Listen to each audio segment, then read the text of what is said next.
On May 14th, we met with Dr. Caroline Scherer. She got her pilot's license in 1979. She was stationed in Germany as a volunteer for the Red Cross and earned her doctorate at age 64. In New York City, I think I was born, I lived on Long Island when I first started. I think Mother had me in New York, but I was living out on Long Island in a fancy estate on Long Island Sound. Nice. Yeah, I've been there. It's nice there. Yeah. And what was the year that you were born? Can I cheat on that?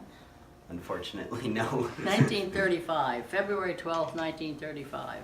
Great. Very important date, though, because that's Abe Lincoln's birthday. Yes. And my great-great-grandfather was governor of Illinois when Lincoln was running for president, and he wasn't voting for him. So Lincoln said, I'm going to win this, and I got his I got born, the governor's great-granddaughter got born on Lincoln's birthday. See, I'm in charge here. So, the main focus here is the Cold War, that whole era. And when you were a child, what was it like? How was the USSR portrayed? My father was in the Navy. My stepfather was in the Army. I don't think of it much being portrayed. You know, it was something the families did, the men did.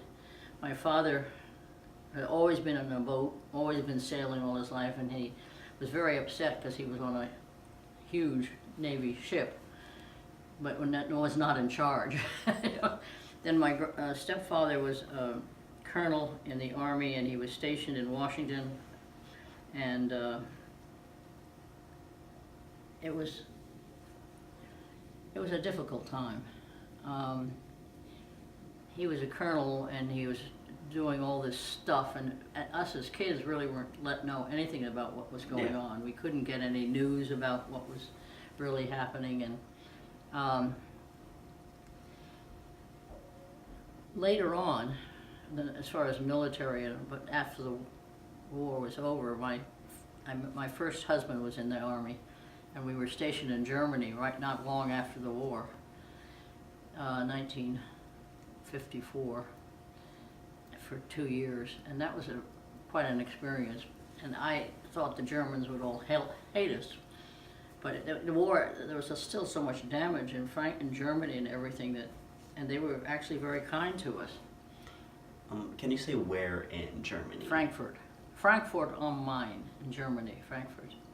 And it's a wonderful city, but a lot of it was bombed out when we were living there. A lot of it still was. And we had, I think about the times there, it was a kind of difficult time for us to be there, because I thought one of the times my husband was in the military in Germany, and he got a week off, and we went to southern Germany, Baden-Baden, which is the spa area. You can go. He had 1 week off the military. We went down there for a week, and we were driving home at 2 o'clock in the morning, so he gets back on duty on time, and we had 2 flat tires on the Autobahn, and this is 1955, I guess, and we realized that someone had sliced our tires when we were down on vacation, so they didn't want to, some of them really hated having Americans around, especially military around. And they sliced our tire, but this guy stopped to help us at 2:30 in the morning, and he went over to the town next to the highway, woke up people, got a car fixed, got us new tires. This is 3 o'clock in the morning, and I was about 20 years old. I was in tears, and you're so kind to us, and I didn't think you could do that. He said, well, I'm very happy with Americans. I love them very much. And I was like, wow. And he said, well, I was a prisoner of war for several years in Texas, but they were so kind to me, and they really, I'll never forget that, being in a prisoner of war in Texas, America, that they were so kind to me as a German. And so he wanted to be helpful to us. That's rather amazing to have a guy. It was a wonderful experience. It had me practically in tears when I thought about it. Yeah, and Did you ever go to the communist side of Berlin, or was Well, at that yes, time? actually, when we were in Frankfurt from there, I did go to the communist side, but when we were there is when they were building the wall. And since I was, the wall between East Yeah, and West yeah. Germany, and all the people that were trying to get out of the East, out of the West, I mean, and get loose and not get trapped behind the wall, and I was on the Red Cross and I was trying to help them get places to live on the East, on the other side, and it was a little hard for a lot of Germans to be. Yeah. And the people you met there, what were they like during that time trying to get across? Frantic, desperate. They didn't want to be trapped behind a wall for the rest of their lives, and they didn't want to be in that communist half of Yeah. the thing. I heard it was fairly impoverished there. Yes, very, very. And I was, as I said, a volunteer for the Red Cross and everything. We had to supply them with food and all sorts of things all the time. It was, I forgot that I was a kid back then. That was a while ago. But it was quite an experience, a learning experience for me too. Yeah.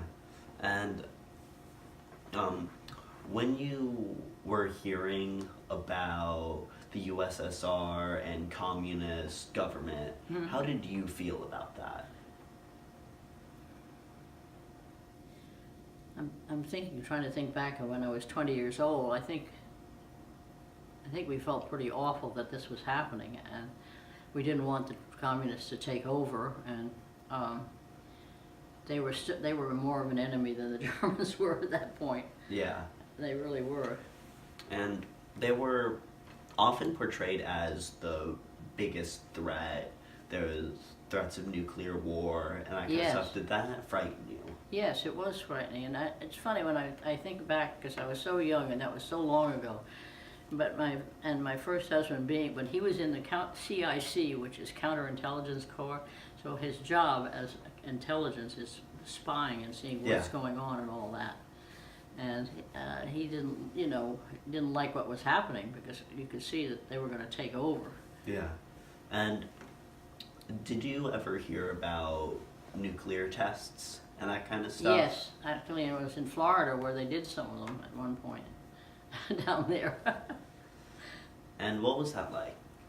Well, we didn't know it was nuclear. We knew that bombs were things were going off and things were happening, but I don't think we really realized, as just local citizens, that what was actually happening. And if we'd known it was nuclear, it would have been a little scarier. Yeah. And where you were married to people in the military, where were you deployed? I know you were deployed in Germany. Were you deployed anywhere else? No, we were first sent to California because he was in the counterintelligence, and there was a special place in California near halfway down California where they were training counterintelligence people.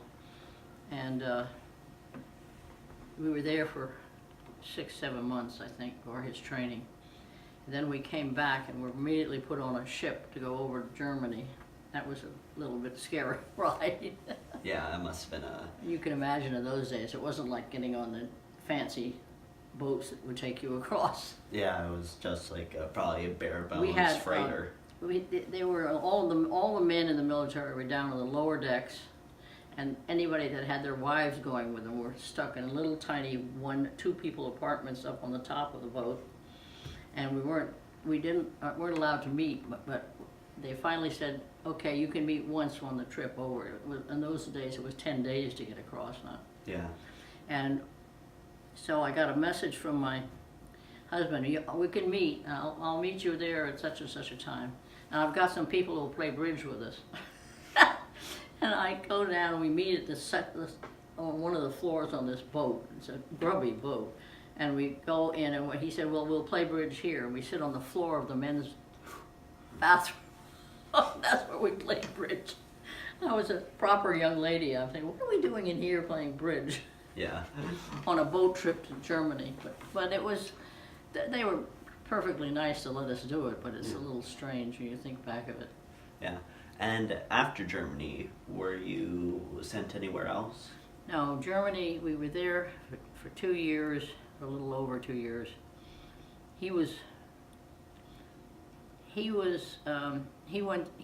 we came back east, he finished his military, then he went into law school.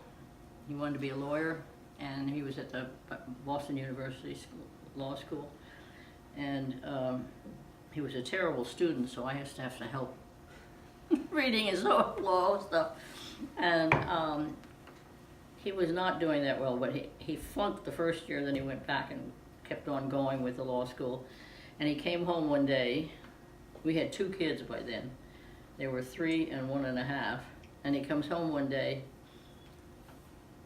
after we've been in the military and all that stuff, and gives me a dozen roses and said, "I'm leaving." He leaves, goes back to full-time college and all that, but I am left with 2 kids. But it was, I think it was a hard life for him in the military and trying to get law school and get all that done and everything. And I, growing up, I had everything, and I thought, why is this happening? But I think he was determined he had to get ahead, and he did stay in touch with his kids, and we stayed sort of friends. My second husband had known me since I was 14, so he came by and said, "You 2 guys want to go out to dinner?" Not meaning my ex-husband and me. I said, "It's not 2 guys anymore, it's just me." "Oh, do you want to go out to dinner?" Smooth. So anyway, he got back in the picture, but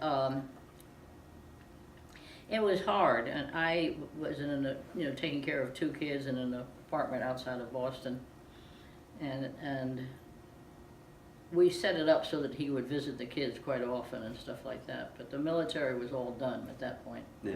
And your father and stepfather were also in the military, is that correct? Yeah, my father was a Navy.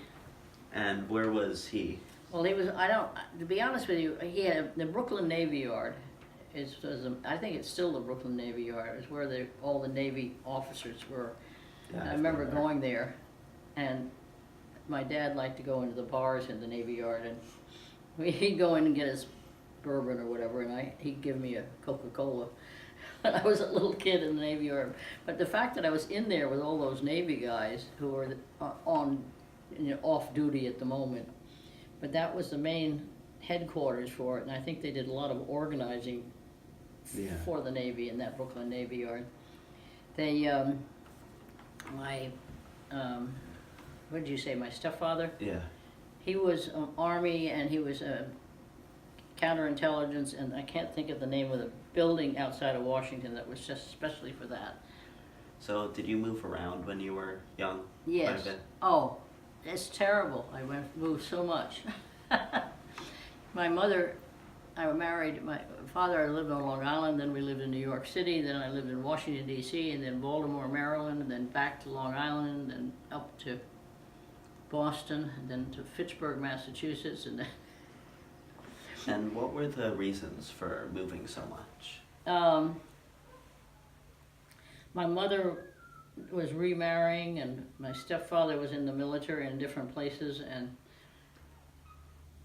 and the reasons for moving in the first bunch was all to do with military places and things to go. My mother took me to a fancy school in New York City, and I hated it because I'm a country girl, and I like living out in the country and you didn't wear blue jeans in those days, but that kind of outfits.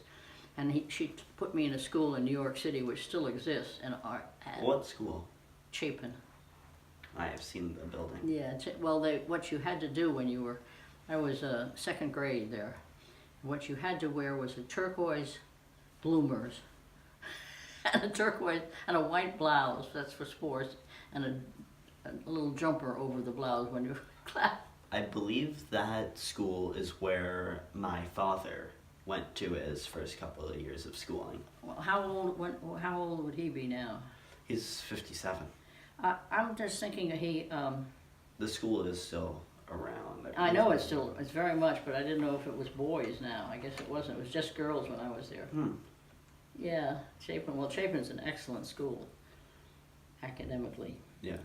And so you moved around a lot. Yeah. And then when you were married, you moved around quite a bit. Yes. Because of the military.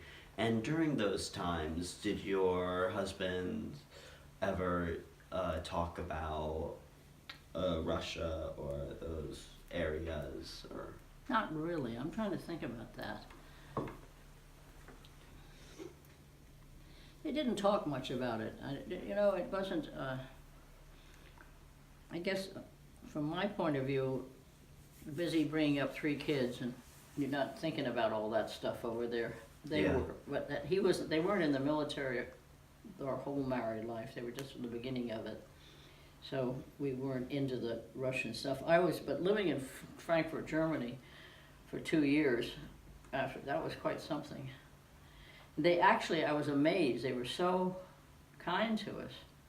And I thought they wouldn't like these American ex-soldiers here. Yeah. But they couldn't have been nicer. The landlady was wonderful. Yeah. My grandfather was in, he was he did communications. Yes. To Korea. Oh, yeah. From the U.S. when he was in the military, and he also did that during the beginning of the Vietnam War. Oh, yeah. How did he use it? Radios? He was in the U.S. and he would type out all the orders that would be sent over, and he said that when he went to Vietnam, he was amazed at how nice they were to. Yeah, I'm amazed they were in Germany. I'm talking not that long after the war. I have a naughty story. I don't know if I can say that on your machine. But my father came to visit because I was only 20 years old, and he was worried about me being in Germany, having been in the military. He was being in Germany not soon after the war, and was I all right in Frankfurt and all that. So he came to check it out and see the apartment where I live and make sure I was all right. And he was there for about 3 days and then took off and went home. But the landlady, do you want to hear this? Do you speak any German? Very, very little bit. Well, I shouldn't tell you this. She didn't speak any English, the landlady, and she couldn't have been nicer and very friendly. And my father was leaving to get a train back to France and then boat home. And she took his hand and she said, "Gut Fahrt." Oh no. You know what that means in German? All I know is that it sounds funny. I know. Well, my father went, what is she saying to me? What is she saying? Well, I said, "Dad, it's okay, I speak German." She's saying, "Have a good trip." That's what it means in German. And my father was a little horrified about my staying in Germany. The landlady says that to him. Yeah. The language divide can be a little crazy. I was really lucky to be in Frankfurt and have that, so learning a lot. Yeah. Because, we think of Germany as the hated people and they're all terrible, and then we were there for 3 years in Frankfurt, and they couldn't have been nicer. Yeah. Except the ones that cut our tires, and they were ones that, were left over with the bad feelings about Americans and stuff like that. Yeah, probably angry POWs or. The what? Probably angry prisoners of war definitely. Or war veterans. Yes. Just to make sure. But I loved it being there in Germany. We went all over the place. And have you ever been to Germany? I have not. Yeah. Any of you ever been there? It's a beautiful country. And it's got beautiful, it reminds me of Vermont, some of it. Yeah. Hills and mountains. Yeah, I've seen photos that my family have taken. Yeah. My uncle lives in Switzerland. Oh, I love Switzerland. So Where is he? Davos? I can't rightly say. Oh. I can't remember right off the top of my head, but he does tell me stories of going to Germany and that kind of stuff. Yeah, wow. Well, I'm thinking how, we're talking about 2.5 years or so after the end of the war, but we were lucky that they were so, the landlady was so nice, and everybody was so nice there, and I'm sort of surprised. I mean, like I said, when we had the flat tires, Yeah. and they come and stop and help us out at 3 o'clock in the morning. Yeah. How did you get into like becoming like a pilot and getting your license? Something. How did you know that? Did I say that? Yeah, Yeah. it's on your sheet. Oh, well, I'll tell you, I was 36 years old or something like that, and I came down with acute rheumatoid arthritis, severe, all my hands, and the doctor wanted me to go south. I was living up here and everything. Go to Florida with my father for a while to get in the warm weather and get away from the cold and all, so the pain would be a little less and all that. And I'm down there in Florida sitting, I have 3 kids at home, I'm worried about them, I'm sitting in the warm weather in Florida trying to get well. And the neighbors next door were both pilots. And they were sort of friends, and so I asked one of them, the gal, can I learn to fly? And she said they both were flying teachers. So I decided when I'm sitting there in the sun, I said I can sit down all day and learn how to fly. So I wrote a letter to my I didn't email those, a note to my doctor who wanted me to be very peaceful and quiet. I'm doing just what you told me. I'm sitting down all day. It just happens to be in an airplane. And I learned to fly in Palm Beach. And my first solo in Palm Beach was a little scary. Yeah. But I loved it. I loved it. Learning to fly. My first coming out, when you're flying with a teacher and he finally decides, okay, you can do your first solo, and so he gets out of the plane and I'm going up into Palm Beach International Airport, which is not a quiet one, it's a fairly busy one. And I'm going up and I'm going around and I'm coming in and someone said, well, be careful, there's a lot of traffic on the runway. And I go, what am I looking for? And I keep going around, and the tower, where they do all the ordering, you go around at the airport. So, all right, now we'll get you in, take it down. They thought I was just scared. So they walked me around one more time, and so I left. But I love it. That's where I got my license. And I think one thing you should never do, and this is if you get married, if your wife is a pilot, be careful, because my husband was also a pilot, but I was flying and he was riding with me, and he didn't like the way I was landing. He grabbed the wheel and we bounced into the airport. I say, you don't backseat drive in an airplane ever. We'll keep that. Yeah. Yeah. I learned, but we did fly together at different times. So you flew a lot? Not a lot. And also it gets so we couldn't afford to buy a little plane or anything like that. Yeah. It got a little expensive doing that. But I love to do it. The freedom of I'm actually here. I'm free. And when you get rheumatoid arthritis and told that you can't do anything anymore. And then you find something so incredible that you can do. Yeah, I can. It's marvelous. I love that. I do a lot of crazy things. I have 2 new feet, 2 new knees, a new ankle, a new hip, a new wrist, and all those body parts replaced. And 2 new feet were major because they were so deformed from the rheumatoid. They went from size 7 to 8.5 WW, and the doctor chopped them up to size 6 from 8.5. And 9 months after I have my new feet put in, I'm climbing in the Himalayas with my daughter. And I take a picture of Everest as we're going up and send it to the surgeon and say, look what you gave me. Can you imagine that they can do that for you? Yeah, that's really incredible. Yeah, it was marvelous. It was so marvelous. And the freedom of being able to climb up Everest. Well, my daughter was with me and we were in the same tent, but she wasn't happy with that. She said, Mom, we were on one of the flat areas, 3/4 of the way up. And she said, do you think you could sleep out on the field? You snore too much. But she's a great climber. Yeah. I did Mount Katahdin. Oh, did you? Oh, yeah. Yeah, up in Maine. That was I love pretty it. fun. It's wonderful to do it. Yeah.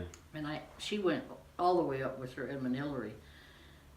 She climbed with him. Who was the first one up? Everest. Yeah. She climbed with him on his second climb because her second book was about him. She writes books for older kids.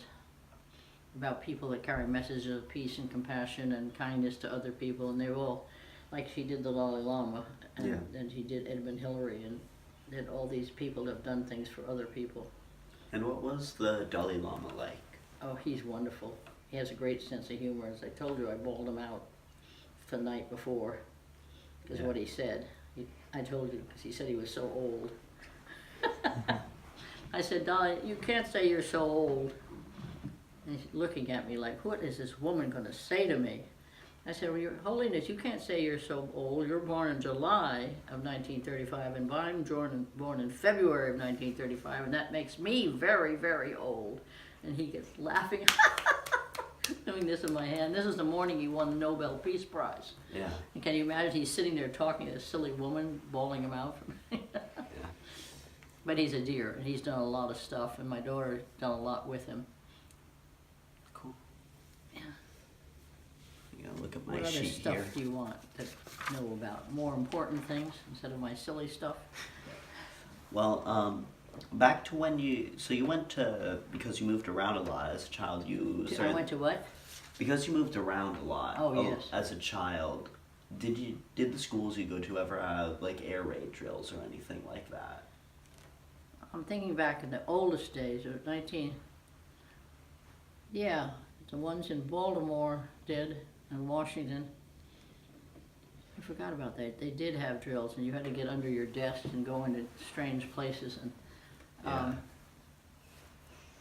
that's funny, because the war was. What was the year it ended? Well, we were still being careful, I think, even after it ended. And living in Washington and Baltimore, you never know what's going to hit in, and the army bases are in Baltimore and all that stuff. And of course, the military and the When you're in the military hub, you have to be cautious. Yeah.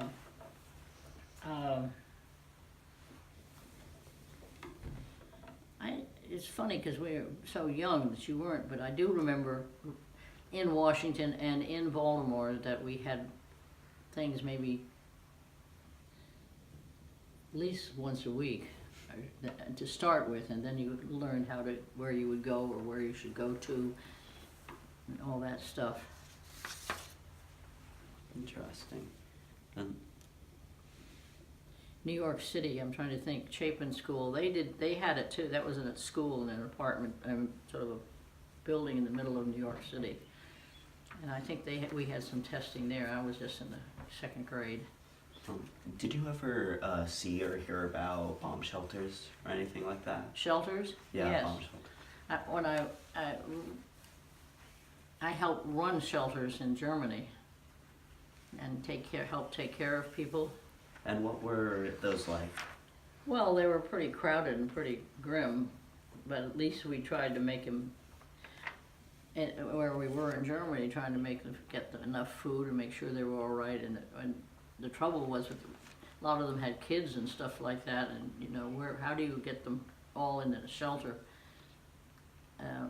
They were hard to do. Are you talking about shelters for the poor or just in general? Just in general. Yeah. And then also, do you ever hear of like a bomb shelter or stuff like that? Oh yeah, I remember the bomb shelters in Did you ever go in one or? I went in one, but not just to see them. We weren't going in them. Yeah. At Well, that what point. were they like inside? Grim, dark, crowded, jammed, kind of messy.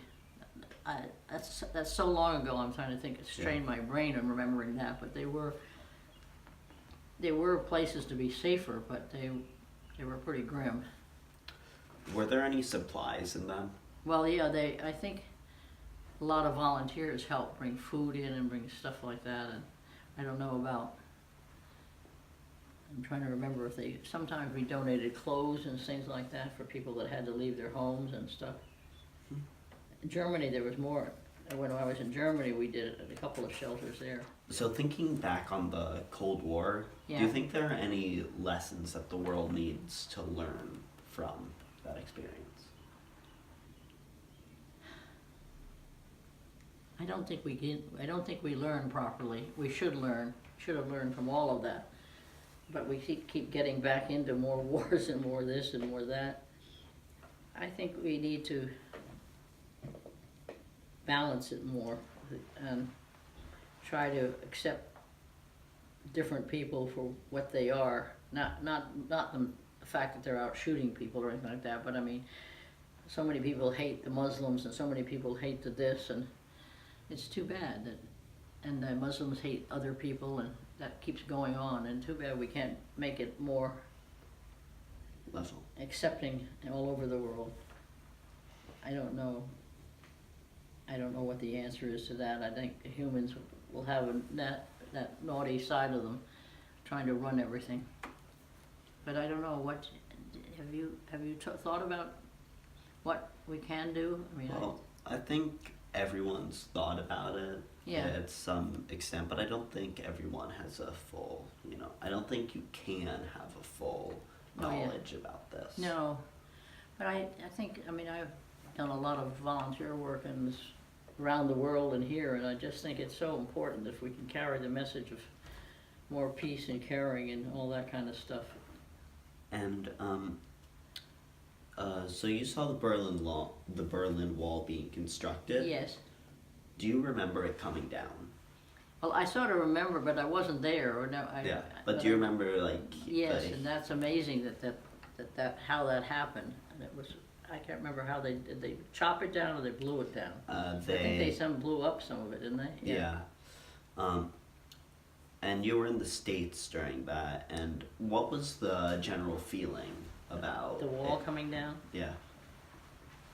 Well, I wouldn't know. I know that I think my own feelings would be that the Germany shouldn't be divided from their own relatives. A lot of them were on the other side of the wall and they couldn't get over, and so I thought maybe there'd be bringing some more peace, but I don't know. There was so much about that wall that was so bad and so difficult that it would take a time to readjust, I think. Yeah. And how do you feel like that attitude about division and stuff has changed since the wall came down and the Cold War ended? How do I think about the division? I don't think about it much, I'll be honest with you. How do you feel? I think that, I guess my feelings in general is to be working, let's all work together and stop battling each other and stop thinking and try to create a more peaceful moral situation. I don't know how I think about, I mean, Germany now, when did I was last year? A couple of years, 2 or 3 years ago. My daughter is married to a German. They were in America, but they were originally a German family, and so they were living in Germany for a while. And it was nice to get over there since I'd been there during the war period or after. And I loved Germany. The people were wonderful, but I think we all ought to be thinking a more peaceful way of doing things, trying to get more peace with everybody else. Yeah. I don't know about whether that's gonna happen. I mean, Japan was a terrible war, and I don't know. My daughter lived in Japan for a while with her, and I've been there, but they're trying to keep out of this battle stuff all the time. Yeah.